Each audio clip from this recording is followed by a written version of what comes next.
frequently mentioned that the Vikings made few incursions into Shropshire, apart from maybe at Quatford. Quatford is equated with Cwatbrycge, where the Vikings are known to have built a fortress and spent the winter of 895/6. There's no real proof that it was Quatford, and it may have been much further south in Gloucestershire, despite a recent Viking artefact being found somewhere near Bridgnorth, and the village of Danesford being close by. I've also repeated, somewhat unconvinced by my own words, that Shrewsbury was founded by the Saxons from Mercia, when the Saxons drove the Welsh over the Severn at what is now the bottom of Mardol, with Offa then building the Watts sometime prior to 757, and Offa's Dyke supposedly to keep the Welsh out. Why unconvinced? Well, there's evidence of a settlement at Shrewsbury prior to these events, even dating back before 2000 BC, suggesting the place of worship at the medieval Church of the Holy Fathers, off Oteley Road, now a Greek Orthodox Church. At Atcham there's evidence of a double annexed timbered hall, dated between the 6th and 8th centuries. The site is now termed a Great Hall Complex, and over 20 have now been identified across England. Their enormous size, compared with everything contemporary, represented great power and probably peripatetic royal capitals. In 583, a Saxon army from the south, led by King Ceolwyn, occupied Angle-dominated Shropshire, to be later driven back. Certainly there is evidence of Saxon settlement from the 17th century, and a Saxon occupation in 778. So that during Offa's reign, 757 to 796, both the territory of Roxonate, North Shropshire, and Magansate in the south, were consolidated into an expanded Mercia. All much earlier than the charter of Shrewsbury in 905, by which time Shrewsbury became a city, or civitas. Or was this date correct? Or could the document even have been a forgery? But my main concern is how the Saxons and later Normans used Welsh identity to distinguish between Brythonic people east and west of the Severn, creating a myth of animosity, which in latter years, yes, did become self-fulfilling.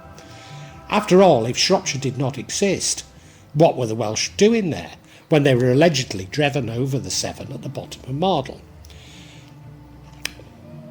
I was thus both amazed and excited when I read that Shrewsbury had been founded by the Saxons to prevent the Vikings from sailing up the Severn.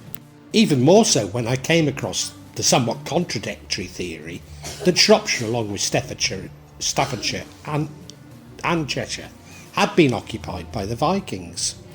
It is these contradictions that I will attempt to address in this vlog.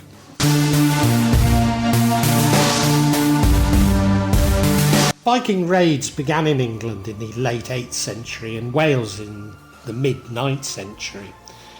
The raiding continued off and on until 1860s, when instead of raiding, the Vikings changed their tactics and sent a great army to invade England.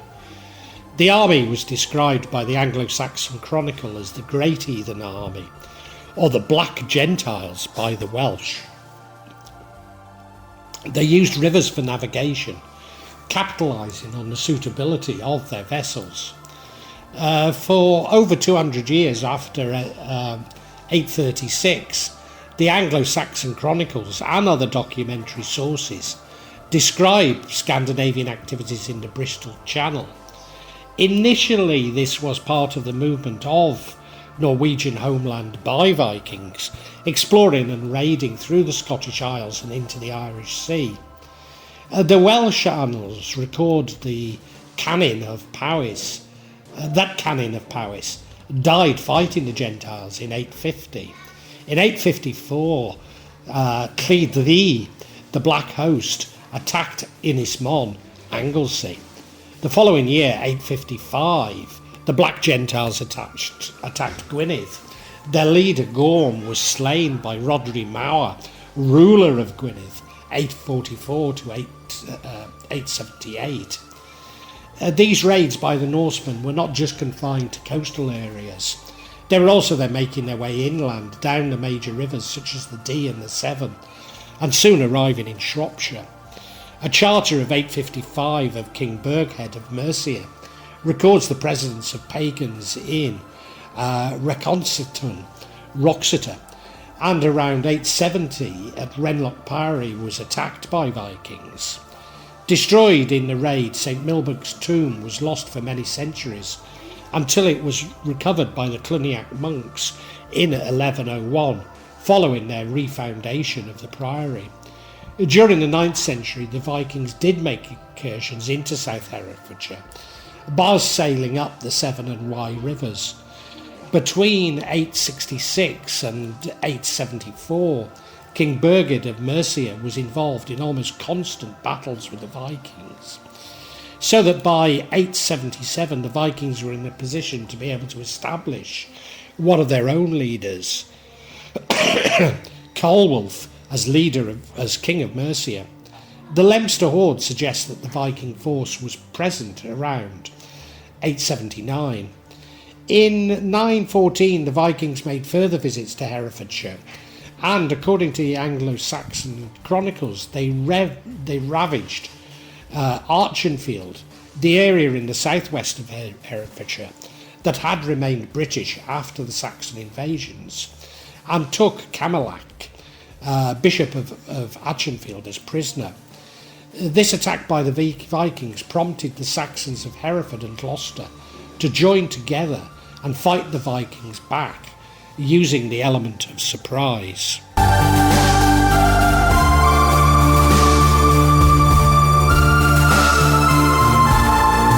Viking King Hastin relocated his combined forces at a fortified camp at Benfleet in Essex. Whilst Hastin's Vikings were raiding in Mercia, the English army of Wessex captured the fort at Benfleet, taking booty, women, children, including Hastin's own wife and sons. Hastin regrouped at a new camp in Shrewsbury in Essex, joined by Vikings from York and Guthrum's Repton army that had moved into East Anglia. Hastin struck out raiding along the Thames Valley, likely in retaliation for the destruction of Benfleet by the men of Wessex. Pursued by Ethelred and an English army from Mercia and Wessex, Hastin made his way up the Severn. A combined Wessex, Mercia and Welsh army sought to address the march of the great heathen army westwards. The combined Anglo-Saxon and Welsh army forced the Vikings to the northwest, where they were finally taken over and besieged at Buttington in 894. The English and Welsh came up the River Severn and besieged all sides of the fortification of Buttington, where the Vikings had taken refuge. The Anglo-Saxon Chronicle says that, after many weeks had passed, some of the heathen Vikings died of hunger, but some, having by then eaten their horses, broke out of the fortress and joined battle with those who were on the east bank of the river. But when many thousands of pagans had been slain, and all others had been put to flight, the Christians, English and Welsh, were masters of the place of death. In the battle, the most noble Ordith and many kings, thanes, were killed.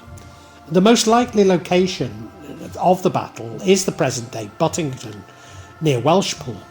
This is close to the Severn crossing of Rhys Groes, where in 1039 Griffith ap Llywelyn beat the Saxon army, probably supported by local Welsh troops, and an Iron Age hill fort at Threave. It's therefore no surprise that it's important within local folklore, including Arthurian legend.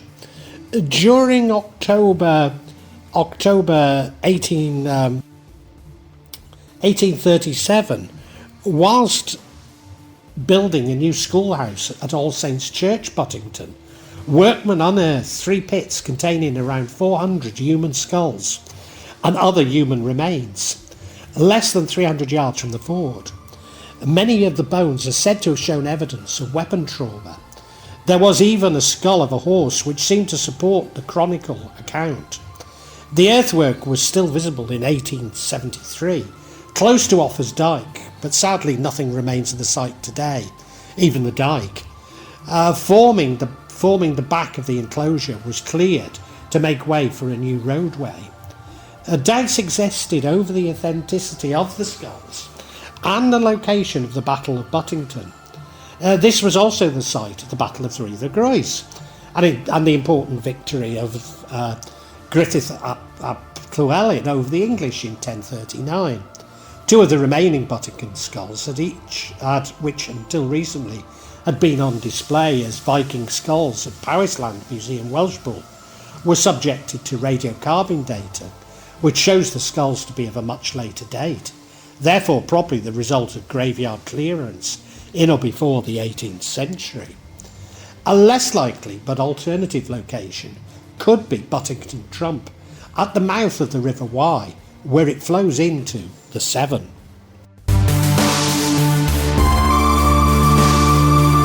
In 896, the Vikings again journeyed up the Severn and camped at or near Bridgnorth.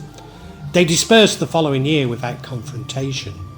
Historians have been puzzled with this Norse obsession with the Severn. Perhaps they were trying to attack the English Mercians from the west in a pincer movement, or trying to reach Chester, which the Anglo-Saxon Chronicles report was deserted at the time, but possibly occupied by Vikings. Roger of Wendover, considered a reliable chronicler, writes of the possibility of a Norse settlement at Buttington, where the Vikings followed the Severn and attempting to reach this settlement.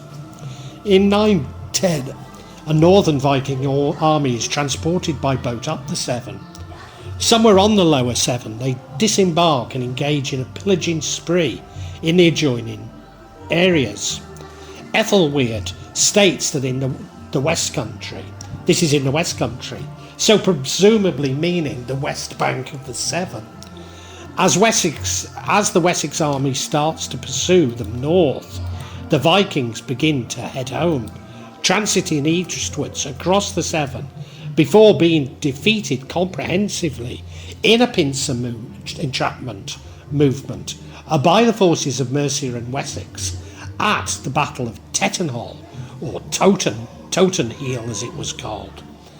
In response to the Vikings' threat up the Severn, Ethelred and Ethelflide, the lady of the Mercians and daughter of Alfred the Great, built a series of fortified settlements known as burhs to control the movement of Norse raiding parties.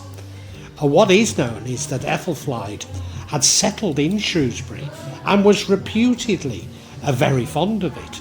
Certainly in 912 she founded St Alkmund's Church. The Mercian Register records a series of burhs constructed mainly by Ethelflide, alone after Ethelred's death in 911, which included the restoration of Chester, 907, Bimesburg, 910, Skyregate and Bridgnorth, 912, Tamworth and Stafford, 913, Edisbury and Warwick, 914, Cwatbrycge, Cherbury and Runcorn, 915. Cwatbrycge was probably Whitchurch, known as Westune to the Saxons. To my mind, this suggests that parts of North and East Shropshire had been settled by Vikings, but probably not the South and Shrewsbury, although equally plausible is a patchwork of Viking, Saxon, Angle and Brythonic settlements. After all, Shropshire was still very sparsely populated. The picture is somewhat complicated, or maybe not, by the Battle of Pontisberg in 661 between the West Saxons under Cainwell and the Mercians under Wulfrene. Many believe this is Pontusbury, but why would a territory of Somerset be fought over so far north?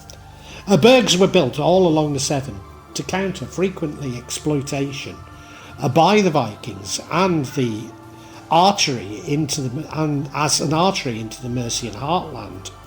As soon as the borders of Mercia were secured by Ethelflaed, would use the burghs on the eastern border, such as Stafford and Tamworth, to push into the Danelaw for the reconquest.